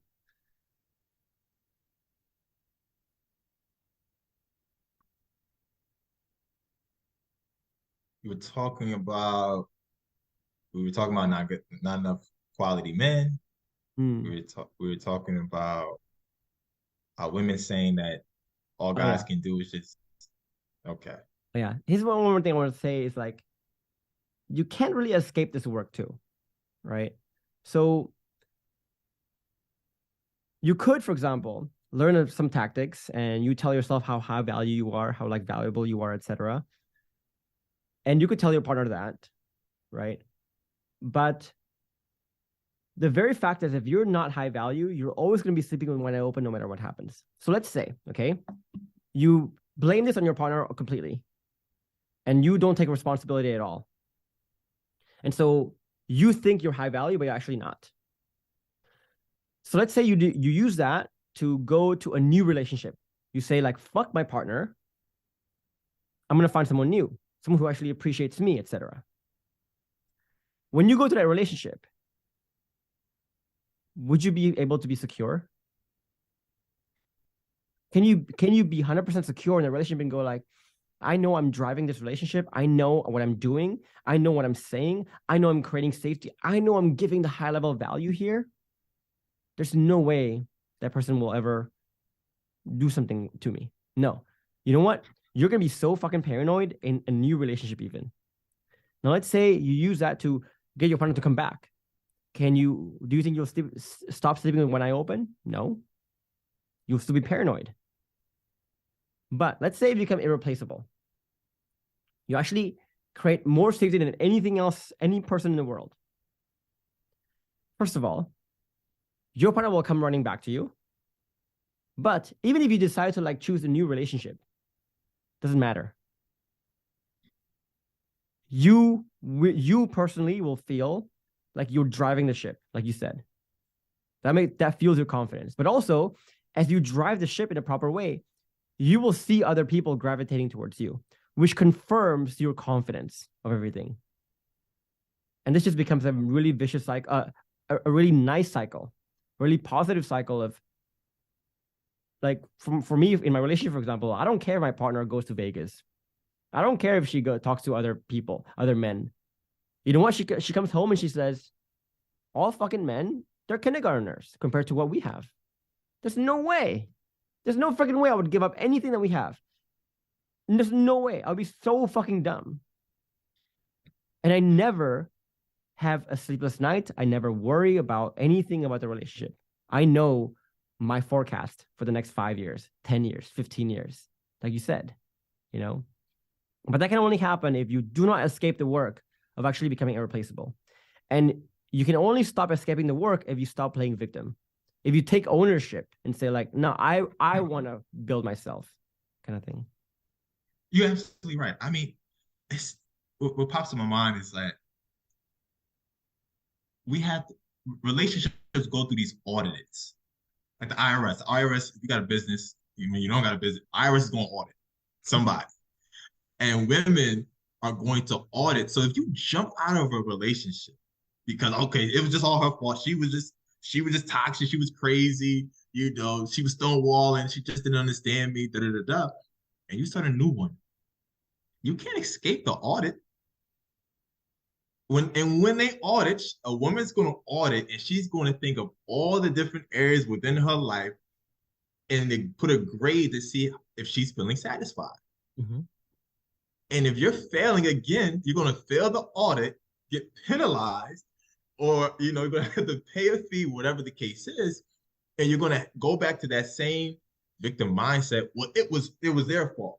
No, you have to be in charge of your own affairs first and do the actual work to learn what it means to have the right processes, Right, to replicate success. Because I'm sure you, Geoffrey, I mean, you can start another business and will it blow up to be the biggest? It could, but you can generate a level of success because you have the right process. 100%. And so when that happens, is a sense of intrinsic confidence that you have, but it's not a game. I'm not gaming a woman and, oh, I'm going to respond to her text message here, or my wife, I'm going to try to give her a gift here and then, pop up at her job with the gimmicks. You don't have to do all of that. You have that raw vibe that she sees, that she says, I know where safety is. All these things that's going on in this world, all these other men and all these other distractions, I know him. This is where I can find safety. Yeah. Because again, like, even if you find a new relationship or your partner comes back, whatever, the threat of the competition is not going to go away. It's never going to go away. And if you really want someone to like spend their one and only life with you, if you're asking someone to spend their one and only life with you, you better fucking deliver. And you better deliver big. And if you cannot deliver big, then don't whine that they're not wanting to spend the rest of their life with you. Right? Exactly. That's it. Exactly.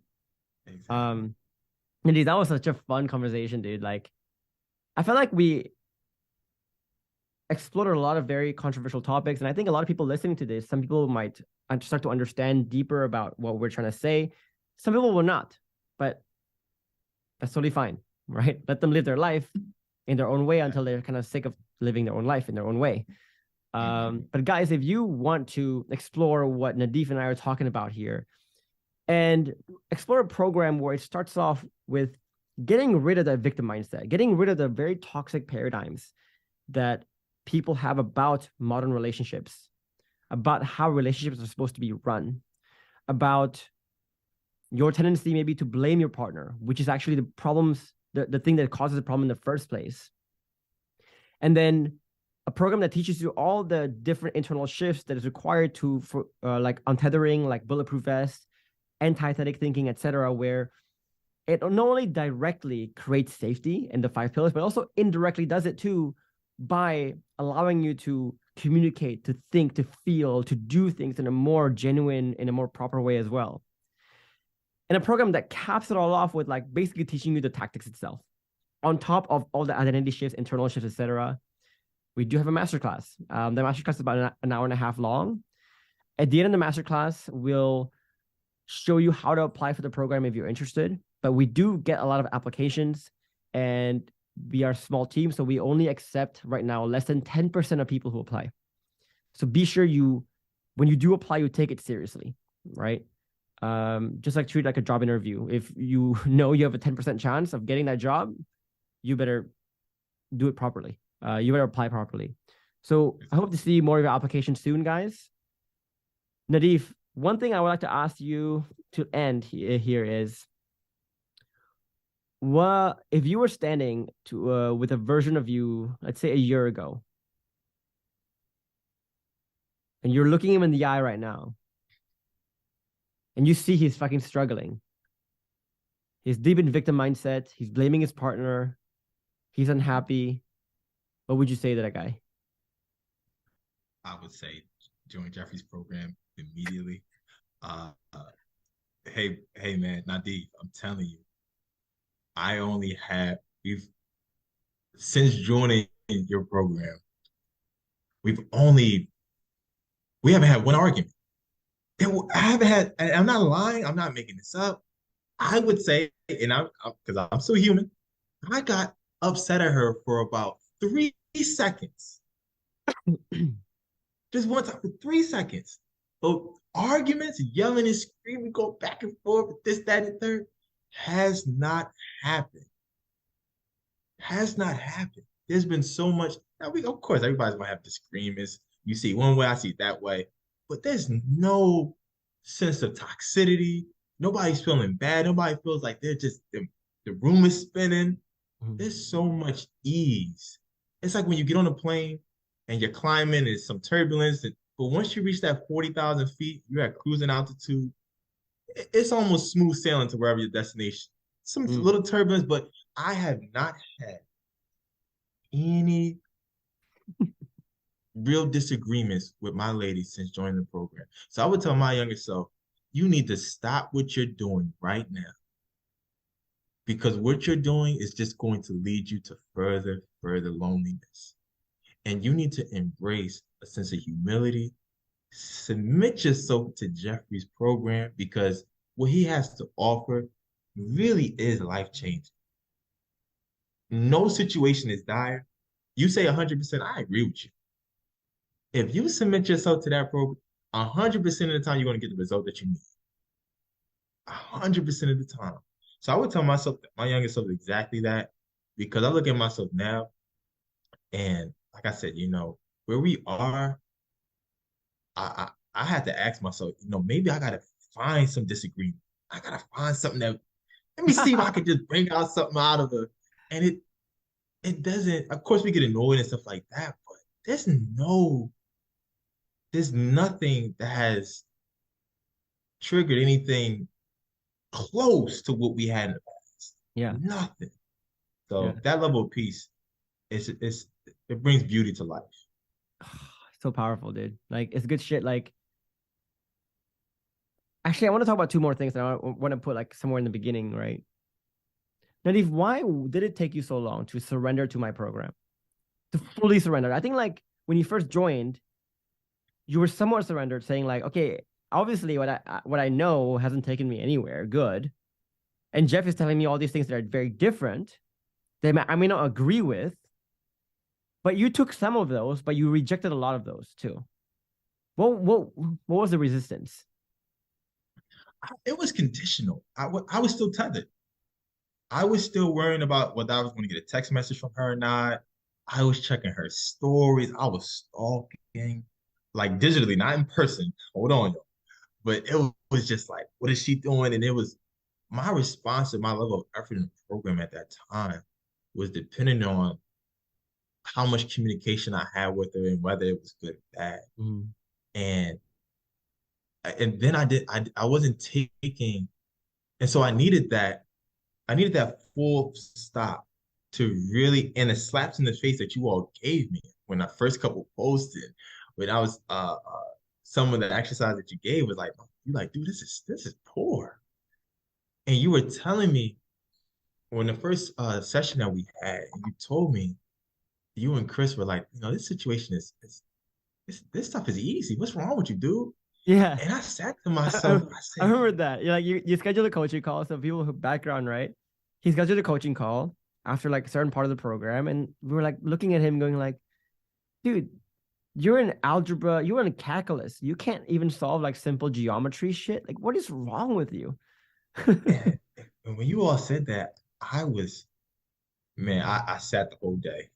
I sat the whole day dumbfounded and said, I really, really, really, really need to get my act together. Because what I was going through was just really self-inflicted. It was really self-inflicted. And so when I submitted myself to the program, I wasn't worried about what she was doing, what she wasn't doing, so on and so forth. I started to see things start to click. Slowly and surely start to click. The principles that you put in place were starting to really, it needs time to marinate. So the message to your audience that you cannot rush this. You gotta let this thing bake in the oven. And if you don't let this thing bake in the oven, you're gonna get a raw cake, a raw cookie, it's salmonella, you just go cause further destruction to what you're trying to achieve. Yeah, the way I describe it to Nadif is almost like, this program is not like an iteration of what you already know. It's not like I'm saying like, I'll take what you know and I'll kind of like add a few more like ornaments on there to make it even better. No, I'm saying like what you already know, you need to like fucking crush that. And I want you to replace it with what is what is, right? Not what you know. So sometimes like people come into the program thinking that I'm not trying to do that. It's not it's an iteration, not a revolution. So they come into the program and they come in using the same thinking to learn different things. So when you're learning the things, you're judging it. I agree with that. I don't agree with that. I've heard that to be true. I don't know about this one. So for example, like people here, say for example, you know, your partner cheating on you, that's not adultery. That's just not just adultery. There's actually many different ways you can think about this. It's not just that black and white. A lot of people hearing that will be like, that's fucking bullshit. That goes against everything I know. Well, you have to remember though, what you know got you to where you are. You cannot solve your problems using the same thinking that you used to create it. So the very fact that I'm saying something that's controversial to you should be a wake-up call to go like, maybe I am fucking dead wrong about what I know. Maybe I gotta freaking listen right now. Maybe I gotta let down my ego, increase my humility and go like, maybe this thing that I think is like black and white adultery, maybe there's something else there. Maybe. And only when you are humble enough to actually take that, only then can we actually teach you something. But if you are saying like, no, that's wrong, and you're holding on tight to what you think you know, forget it. Nobody's going to teach you anything. You're going to be living the same life forever for the rest of your life. Exactly. It really brought up this point. This guy in the program, he was talking about, and because this is a lesson for myself as well. He was saying, hey, you know, his partner told him a tough truth that she's seeing someone else. She's in another relationship. And this separates the program being an iteration versus a revelation. And so what you all were saying, the response to that, I was expecting to say, oh yeah, you know, she's wrong. This is like me first coming into the program. Oh yeah, she's wrong. You know, he found out she's seeing someone else. You know, he needs to leave her. You all were saying, well, no, tough truth. This is what you want. You said, no, she's telling you something tough. You need to be celebrating inside, saying, yes. Yes, you finally have enough safety to tell me. Yeah, she didn't have safety to tell me. Instead, she tells you that she is seeing someone else, and you get angry at her, and you say like, you're an adulterer. Well, it's like, well, no shit, Sherlock. Like that's why nobody wants to tell you anything, right? It's really weird too. Like I've never in my life, right, joined a program where I see someone who actually has what I want to accomplish, whether that's monetarily, physically, whatever it is, they have what I want to accomplish. And I never once go to them and say like, nah, let me tell you what I think about your philosophies. I've never once done that, right? It's like, what kind of like proud human being does that? And sometimes like I get these comments from people who are like, obviously struggling in their marriages. And here I've helped like thousands. And they're like saying like, no, Jeff, what you're saying is not true. What are you talking about? Like, yeah. What are you doing? Yeah. I would always be asking like, what do they know that I don't know? Not what do they don't know that I know? Not that's bad shit crazy. Like some people's attitude is just weird. But another thing I want to talk about too, and sorry, we're going way over here, but like, no problem. And I want to put this in the beginning, right? So we said in the earlier parts of the call, like, if you are in a no contact situation, forget about the no contact thing. Forget about trying to manufacture contact. Your initial focus is to be like internal shifts. Because if you try to manufacture contact right now, like we say, the biggest shame is not having no contact. The biggest shame is manufacturing contact and then having nothing to show for it. You're going to focus on your internal shifts first, right? But a lot of people are wondering, okay, so once you make your internal shifts then, how did you, Nadif? What was the process from going to being blocked every single place to finally your partner seeing your changes and wanting to actually like get married? Geoffrey, you made a strong statement. Our partners are always watching. Nobody wants to feel like they missed out on something. And so they need, and as you talk about confirmation bias to determine whether their decision was right or the decision was wrong. And so I was in no contact. I could not contact her, but she was watching me because she told me this after we, got back together. But when you made that internal shift and she reaches out, which she does, which she will, whether that be just looking at a social media account, maybe liking a photo, maybe texting you, maybe calling you, maybe popping up, whatever the case, you are ready to deal with that moment in the moment. And you have to be able to shine, not, you got a little glow here, got a little highlight moment. No, you need to have an A+ performance. And if you're not going, and I had to have an A+ performance to make her say, am I, is he, did he, am I doing something? And so I made her question, here and there, maybe, he is trying to make some changes. I've never seen him do that or say that or act like that, or his mannerisms were different. He didn't really respond when I told him, hey, I don't want to talk to you right now. Because a lot of guys, when they go from no contact and they have contact, immediately get needy. Oh, when can we hang out? When can we do this? Can we go here? Hey, I got you this.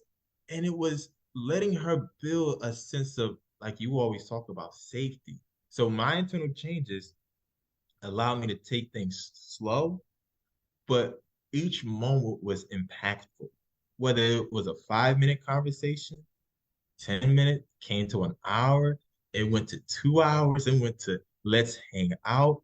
These are things that she started to initiate because curiosity came back in. Right. Because she felt safe enough emotionally and psychologically to say, maybe there's some admiration there that I may want to entertain. And so the no contact phase was a blessing in disguise because it allowed me to focus and build with the big dogs like Geoffrey. Because Geoffrey, you said, oh, go ahead, go up, my bad. To summarize, right? Because you said something beautiful here, which is, okay, if this is for people who are in a situation when they're blocked, no contact, whatever it is, listen to this, okay? First of all, if you are to the point where you are getting blocked and you are having no contact, understand that the reason why you got blocked is because you kept asking how to get contact. Think about it for a second, okay? Imagine. Something's like, imagine you're a basketball player. You're a shitty basketball player. You haven't done well at all, right? So you got benched. You basically got benched. And now you're asking like the coach, like, instead of saying, how do I become better? You're asking the coach, how can I get more minutes? How can I get more minutes? The coach is like, dude, enough with the stupid questions. Get the fuck away from me. You already benched, dude. Like, you're not gonna, please give me more minutes. Please give me more minutes. The more you ask to get more minutes, the more you're gonna get blocked. So right now, if you're to the point where you got blocked, stop trying to manufacture contact. Because the reason why you got blocked is because the way you're manufacturing contact is annoying as fuck. So just understand that for a bit. If you got blocked and you're still trying to manufacture contact, you're missing the plot completely. Okay, you should be asking different kinds of questions. Second of all, if you are in a relationship with someone more than, I would say, 6 months, okay, nobody breaks up with someone and says like, you know what, I'm never going to talk to you ever again. Never. I'm never going to think about you again. Because ask yourself, if you've known someone and got really close to them, even for 6 months, can you just like flip a switch and go like, you know what, forget it. I don't want to talk to you anymore. No. So your partner reaching back out to you will come. It will come, like what Nadif said. It will come. The question is not if, but when. Now, in the meantime, while you're in no contact, what are you doing? Are you wasting your time trying to manufacture contact, play the game, asking stupid questions, or are you using it to actually grow for legit, real within, like a performer? And we always say, like, between people who are successful, people who are failures, we all have 24 hours in a day. The people who are successful, they're very selective with what they do with the 24 hours. People who are average, they let useless thinking, bad questions, just like, it gives them the illusion they're doing something, but they're not doing something high of value. They're just doing stuff. They're just cleaning out their sock drawer. They're not building something massive, right? So what are you doing in that time? Are you doing it focused on tactics, running around in circles, focusing on tactics, focusing on like panicking, focusing on your anxiety, focusing on being tethered, focusing on being like talking to your friends who are victim? Or are you actually doing the work and changing yourself? Because when that day of reckoning comes, that day of audit, like Nadif was saying, can you display in the short amount of time that you have changed drastically? Again, going back to the basketball player example, you got benched right now. When you get benched, the coach wants to see, are you still asking stupid questions? The stupid questions that why you suck in the first place, that got you benched in the first place? Or is the person like finally waking up and going like, let me ask different kinds of questions right now. Let me ask, how can I become better? Become better. And once the coach sees like, maybe he's better, he might give you 30-second play. Play this one possession. I want to watch you. If you do well in that one possession, you get 2 possessions. Then you get 4. Then you get 2 minutes. Then you get 4 minutes. Then you get 6 minutes. And eventually, you're back on the starting lineup. But you got to perform, right? But if you wasted your whole time not doing your internal shifts and it's time for you to perform and you cannot perform and you get all needy, you get all whatever, forget it. Forget it, right? Exactly. You're absolutely right. You got to be able to perform. Got to be able to perform. And if you're not, then don't waste her time. So if you are in a no contact position right now and you're still asking me the question, Jeff, how do I create contact? How do I show her my changes? You are a fucking idiot. I'm sorry. You're an idiot. After you hear all that and you still ask that question, you are an idiota. Because you are literally focusing on the wrong questions completely and you're not listening to anything we're saying right now. Yeah. You're right. She deserves a lead. Yeah. She deserves a lead. I mean, no amount of tactics are going to work long term. You can't be a tactic man for the rest of your relationship. It just won't work like that. It just won't work like that, right? Nah. Yeah. And so, yeah, this program, I know maybe you're trying to want to wrap it up. Yeah, this program really has been life changing. It's been absolutely life changing, and I wish more people saw it. You're like in a unique niche that is still, you get dedicated people, but it's like this message needs to be grown on a larger platform. But indeed, like, you know this yourself, right? When you talk to your friends about the ideas here, playing non-victim, taking ownership, taking the hard road, becoming, stop focusing on tactics, changing for the long haul, like 6 months to 12 months to change. Do you think people want to hear that? Do you think those are popular ideas? There's a reason why I only have, like people look at my business and they say like, I have like 50,000 subscribers right now. And with 50,000 subscribers, like we have reached our $6 million mark with just 50,000 subscribers. That's insane. Like if you look at like the dollar per view, we're getting an average of $2 per one view we get on a YouTube. Wow. $2 per view of revenue, right? Wow. That's from program sales. And so we're not trying to become popular here, right? popular ideas are not often the best ideas. Popular ideas, whatever people want to hear. And people want to hear the victim stuff, the labeling stuff, right? So there's a reason why I don't think we'll ever be popular. And I don't want to be popular, because if I become popular, Nadif, that means that I'm selling out. I'm selling out and giving people what they want to hear and no longer what they need to hear anymore. Mm-hmm. So you feel like you can triple your growth if you start watering down some of your 100%, 100%. It's a conscious choice we make every single day, right? And it's a hard choice, but I would rather take this choice and actually make a difference in my clients' lives, speak with like integrity, right? Than just succumb to like whatever people want to hear. Screw that. I don't want to sell out. I have enough money as it is. It's fine. Exactly. I love to hear that. I love to hear that. I love to hear that you're rewarded, with client success, resources, opportunities that you get. I mean, marriage is just, this relationship is so foundational to our lives. And to see that like I said, I was just really, really shocked to hear someone talking and breaking things down the way that you've done it.